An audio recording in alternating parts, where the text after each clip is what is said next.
को प्रदोष व्रत की बहुत सारी शुभकामनाएं। आज प्रदोष का व्रत है और शुक्रवार को है, इसलिए आज के इस प्रदोष व्रत को शुक्र प्रदोष व्रत के नाम से भी जाना जाएगा। भगवान शिव और माता पार्वती की कृपा आप और आपके परिवार पर सदैव बनी रहे, यही प्रार्थना करते हैं। आज वरा द्वादशी का भी अत्यंत पावन दिन है। ऐसे में भगवान श्री विष्णु और भगवान शिव सदैव आपके जीवन में हर प्रकार के सुख, समृद्धि, स्वास्थ्य और उनकी भक्ति लेकर आए। इसी कामना के साथ चलिए आज की शुक्र प्रदोष व्रत कथा का श्रवण करते हैं। आइए आज की शुक्र प्रदोष व्रत कथा आरंभ करते हैं। श्री सुत गोस्वामी ने कहा, हे ऋषिगण, यह अत्यंत प्राचीन समय की बात है। एक नगर में 3 मित्र रहते थे।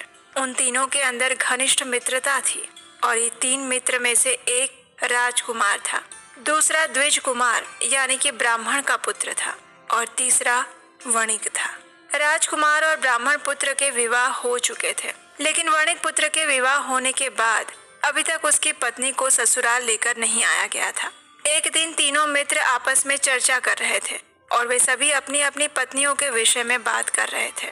ऐसे में ब्राह्मण पुत्र ने कहा, हे मित्रों, सच में पत्नी के बिना एक गृहस्थ का घर भूतों के डेरे समान लगता है। जब वणिक पुत्र ने इस बात को सुना तो उसी क्षण उसने विचार किया कि अब मैं भी अपनी पत्नी को अवश्य ही अपने घर लेकर आऊंगा। इस प्रकार विचार करके वो अपने घर गया। वहां जाकर अपने माता पिता से इस विषय में कहा और उनसे आज्ञा ली। अपने पुत्र की ऐसी बातें सुनकर उसके माता पिता ने उसे सुझाव देते हुए कहा, हे पुत्र, इस समय शुक्र देवता अस्त अवस्था में है। ऐसे समय में बहु बेटियों को विदा नहीं करना चाहिए और न उन्हें लेकर आना चाहिए। इसलिए जब शुक्र का उदय हो जाए उसके बाद तू स्वयं जाकर अपनी पत्नी को ले आना। लेकिन व्यापारी का वो पुत्र नहीं माना। वो अपने जिद पर अड़िग रहा और उसी क्षण अपनी पत्नी को लेकर आने के लिए अपने ससुराल में पहुंच गया। जब उसके सास ससुर ने अपने जमाता को आया हुआ देखा तो उन सब ने मिलकर उनका अच्छे से स्वागत सत्कार किया। फिर उस वणिक पुत्र ने उनसे कहा कि वो अपनी पत्नी को लेने के लिए आया है। जब उसकी पत्नी के माता पिता को इस विषय में पता चला तो उन्होंने भी उस वणिक पुत्र को बहुत समझाया।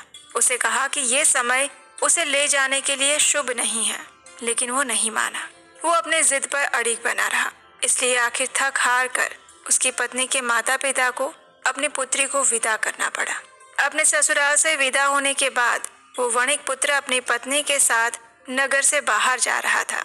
मार्ग में जाते हुए उसकी बैलगाड़ी का एक पहिया टूट गया और जो बैल था उसका भी पैर घायल हो गया था और इस कारण से नीचे गिरने की वजह से उसकी पत्नी को भी शारीरिक पीड़ा उठानी पड़ी।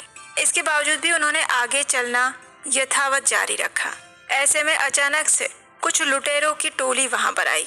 उनके पास जितनी भी धन संपत्ति थी उसे लूट लिया गया और वो वणिक पुत्र रोते हुए अपने घर पहुंचा। अब उसके पास कुछ भी धन नहीं था। जैसे उसने घर में प्रवेश किया उसी क्षण खेतों में से आने वाले एक सांप ने उसे डस लिया। ये देखकर उसके पिता ने तुरंत ही वैद्यराज को बुलाया। वैद्यराज ने उसे औषधि का लेप तो लगाया, लेकिन उनसे यही कहा कि आपका पुत्र 3 दिन में मृत्यु को प्राप्त हो जाएगा। अब इस संपूर्ण वृत्तांत के विषय में उसके मित्र ब्राह्मण पुत्र को पता चला। उसी क्षण वो अपने मित्र के घर आ पहुंचा। उसने अपने वणिक मित्र के पिता से कहा कि आप इसी क्षण अपने पुत्र और उसकी पत्नी को दोनों को साथ लेकर उसके ससुराल में भेज दीजिए। वास्तव में मेरे मित्र ने शुक्र अस्त के समय में अपनी पत्नी को यहाँ लेकर आकर बहुत बड़ी भूल की है और इसी कारण से उसे इन सभी दुर्घटनाओं का सामना करना पड़ा है। अगर इन 3 दिनों से पहले उसकी पत्नी अपने ससुराल में पहुंच जाएगी तो उसका जीवन बच सकता है। ब्राह्मण मित्र की ये बात सुनकर उस वणिक मित्र के पिता ने उसी क्षण अपने पुत्र की पत्नी को अपने माता पिता के घर वापस भिजवा दिया और उसके साथ साथ उसका पुत्र भी गया और वहां जाते ही उस वणिक पुत्र की शारीरिक स्थिति ठीक होने लगी और फिर उन दोनों ने आने वाले समय में भगवान शिव से क्षमा याचना करते हुए इस शुक्र प्रदोष व्रत का पालन किया और इसके परिणाम स्वरूप उन्हें भगवान शिव की विशेष कृपा प्राप्त हुई और आने वाला जीवन उन्होंने सुखपूर्वक व्यतीत किया और जीवन के अंत में आध्यात्मिक लोक में प्रवेश किया। तो ये थी आज की शुक्र प्रदोष व्रत की कथा। आशा है आज की कथा आपको अच्छी लगी होगी।